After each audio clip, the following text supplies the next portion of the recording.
بسم اللہ والحمد للہ والصلاۃ والسلام علی رسول اللہ۔ قرآن اور نماز سیکھیے آسان طریقے سے 3 منٹ لفظ درس نمبر 4B، جس میں ہم عربی بول چال کے 16 الفاظ سیکھیں گے۔ TPI کا استعمال کرنا مت بھولیے گا۔ ہم نے گزشتہ دروس میں 6 الفاظ سیکھ لیے ہیں: ہوا، ہم، انت، انتم، انا، نحن۔ کیا آپ میرے ساتھ دہرائیں گے؟ ہوا، ہم، انت، انتم، انا، نحن۔ ہم نے یہ بھی سیکھا تھا کہ واہ کے معنی ہے اور، فا کے معنی ہے پس۔ تو کیا آپ ترجمہ کر سکتے ہیں لفظ فہوا کا؟ فا کے معنی ہے پس اور ہوا وہ، پس وہ۔ اسی طرح فہم، پس وہ سب۔ میرے ساتھ ترجمہ کیجئے: فہوا پس وہ، فہم پس وہ سب، فانت پس تم، فانتم پس تم سب، فانا پس میں، فنحن پس ہم سب۔ آئیے آج 2 نئے حروف سیکھیں۔ حل ایک سوالیہ لفظ ہے جس سے مراد ہے کیا، اور نعم کا مطلب ہے ہاں۔ اگر میں آپ سے اردو میں پوچھوں کہ کیا تم مسلمان ہو، آپ جواب دیں گے ہاں میں مسلمان ہوں۔ تو کیا اب آپ عربی میں جواب دے سکتے ہیں؟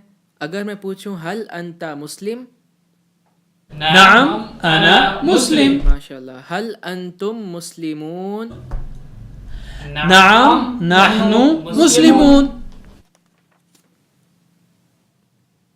حل ہوا مسلم؟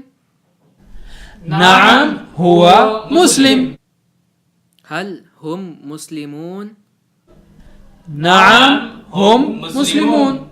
ماشاءاللہ۔ چلیے ایک اور نیا لفظ سیکھیں، بخیر۔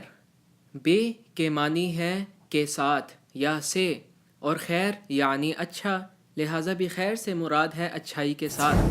تو میں پوچھتا ہوں حل انت بخیر؟ نعم انا بخیر الحمد للہ۔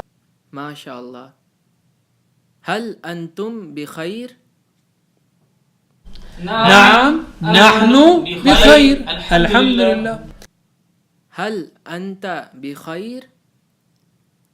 نعم انا بخیر الحمد للہ۔ حل انتم بخیر؟ نعم نحن بخیر الحمد للہ۔ ماشاء اللہ۔ حل ہوا بخیر؟ نعم هو بخیر الحمد للہ۔ حل ہم بخیر؟ نعم هم بخیر الحمد للہ۔ ماشاء اللہ۔ آج کے لیے اتنا ہی۔ جزاکم اللہ خیرا، والسلام علیکم ورحمۃ اللہ وبرکاتہ۔